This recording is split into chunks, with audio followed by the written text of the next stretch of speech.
Your visit here was under different, happier circumstances. We hope that we will soon be able to welcome you back when peace has come to Ukraine and its people. You so richly deserve it. But your visit comes at a critical moment for Ukraine and for Europe. And your decision to visit today underlines to me the value you place in the friendship between Ukraine and Ireland. Ours is a relationship built on shared values, freedom, democracy, the right of all states to determine their own future, values that the people of Ukraine have sacrificed so much to defend and to protect. The brutal and illegal war that Russia has waged on Ukraine and that it continues to prosecute has brought devastation and destruction to people, to communities and infrastructure in Ukraine. President Putin has shown a complete indifference to the value of human life and to international laws and norms. Even as efforts to bring the war to an end advance, he seeks to gain advantage at the negotiating table by intensifying Russia's relentless onslaught on the front line and on Ukrainian cities and infrastructure. He must never be allowed to succeed. Ireland is a small country, and like all small countries, we rely on the rule of international law for our security and safety. We believe in the principles of the United Nations Charter, in the sovereign equality of all states, and in the obligation on members of the United Nations not to use or to threaten the use of force against the territorial integrity or political independence of any state. Ukraine has a right to live in peace and freedom, and the people of Ukraine have shown great courage and resolve in defending themselves and in seeking to vindicate their rights. Ireland stands with Ukraine in affirming these principles and these rights. It is shocking that the people of Ukraine are subject to nightly onslaughts of Russian missiles and drones. The people of Ukraine deserve to be safe in their own homes. Their children deserve to sleep safely in their own beds. Ireland will continue to support the people of Ukraine for as long as it takes. To date, Ireland has provided over €340 million in financial support to Ukraine, including over €170 million in humanitarian supports and €166 million in non-lethal military assistance. And today I am pleased to announce that we will provide a further €100 million in funding for non-lethal military assistance and another €25 million to help Ukraine support its energy system. Russia is deliberately and cynically targeting energy plants and infrastructure in Ukraine, knowing how difficult winter can be and hoping to weaken the resolve and morale of the Ukrainian people. We are making our contribution to help to ensure that Putin does not win. We have in addition also, of course, invested significantly in providing a safe haven for Ukrainians who have sought refuge from the war in Ireland. In our meeting today, the President and I discussed how much we both value the strong and positive relations between our countries. We are both committed to seeing them continue to strengthen and to grow in coming years. The focus for now must be on how Ireland can help Ukraine defend itself and its people. But peace will come to Ukraine. I profoundly hope that day will be soon, and Ireland will be ready to work with Ukraine and our international partners to help underpin that peace and to support Ukraine in its journey of recovery and reconstruction. Today we signed the 2030 roadmap on the Ireland-Ukraine partnership, an agreement to strengthen our bilateral relations, including in areas such as cyber resilience, educational cooperation, including between universities and technical institutes, and culture. We are also both focused on how we can further strengthen economic ties between us, including business-to-business, trade and investment programmes. After our meeting here, we will both attend the inaugural meeting of the Ireland-Ukraine Economic Forum, a chance for businesses here to hear directly from the President on economic opportunities for trade and investment in Ukraine. Ireland believes that one of the most important guarantees of Ukraine's future security is its membership of the European Union. Ukraine is part of our European family. It shares the same values. It belongs in the European Union.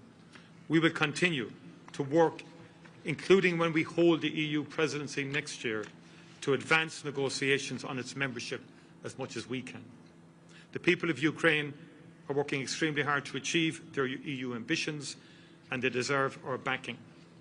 EU membership transformed our country and underpins our prosperity, and we want the same for our Ukrainian friends. Finally, I took the opportunity of today's meeting to thank the President for the immense contribution that the Ukrainian people who have sought refuge in Ireland have made to communities up and down our country. Thousands of Ukrainians have come to Ireland since Russia's full-scale invasion. Some have returned home, some have stayed.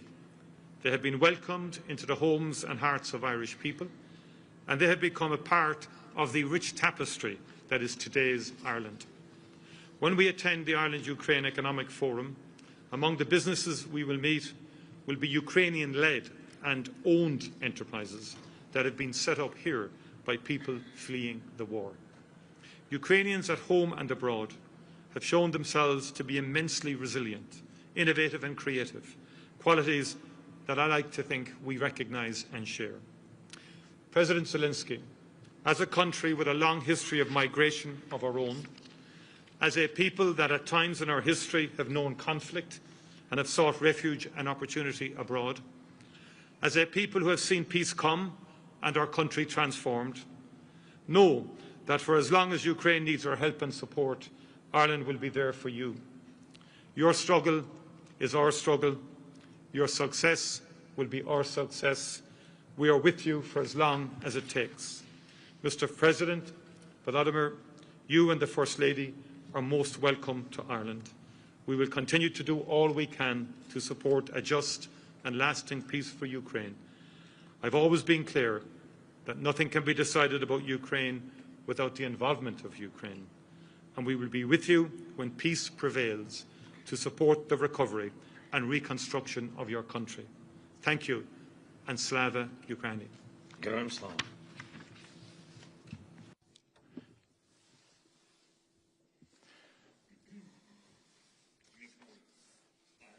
Mr. Micheál, dear Taoiseach, our dear team of Ukrainians present here,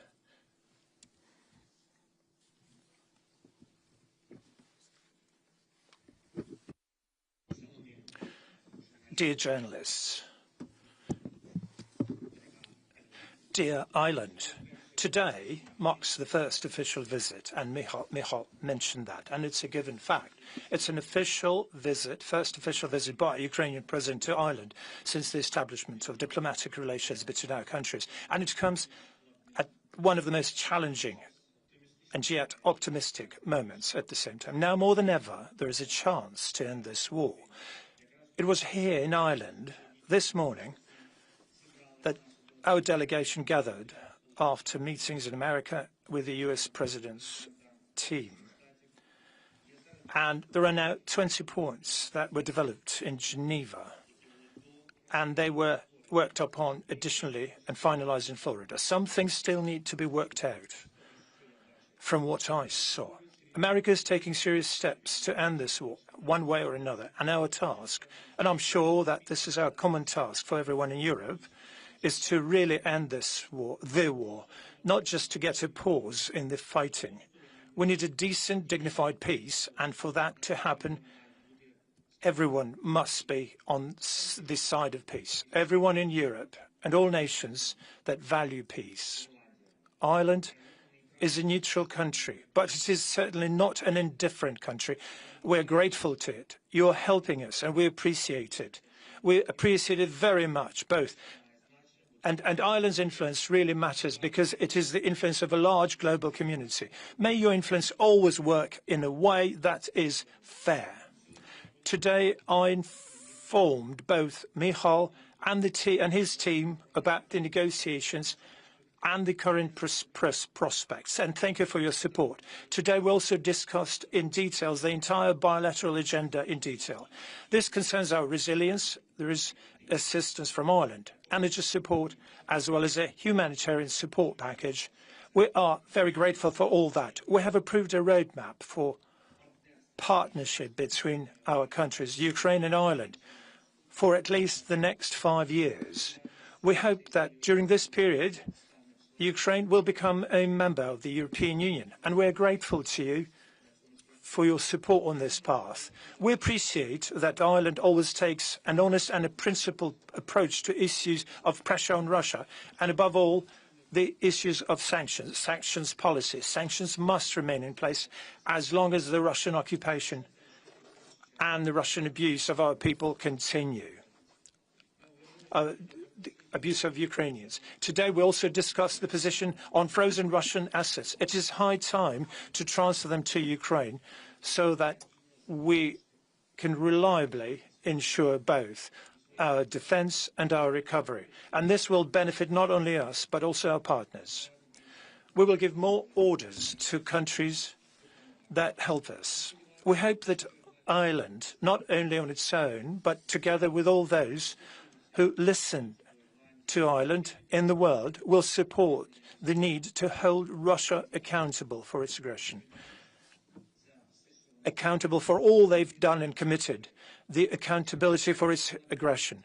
Work is currently underway on the continent to establish a tribunal that will be able to punish Russia for the crime of aggression and war crimes, all war crimes, and ask you to participate more actively in all joint efforts to hold Russia and its accomplices legally accountable. Of course, we have a large layer of humanitarian and cultural cooperation. And the First Lady of Ukraine is with me on this visit. Olena is expanding the Coalition of Ukrainian Studies, which will be a global coalition, and we invite Ireland to be part of it. Today, 3 Irish universities joined our Coalition of Ukrainian Studies, and we thank you for that. And of course, I would like to express my special gratitude to the Government of Ireland, to all the communities of Ireland, to every Irish home that has sheltered our people here. It is not easy. After all, it has been almost 4 years of full-scale war, of challenge of these dimensions. But we're doing everything we can to ensure that our people can return home safely to a country of peace. We're working towards this goal, and I believe that we can achieve it. I thank you for your respect for our people, for your respect for Ukraine, and for the fact that Ireland stands with us, not simply for political reasons, but because Ireland sincerely defends the rights of peoples to life, free and independent. Thank you once again. Glory be to Ukraine.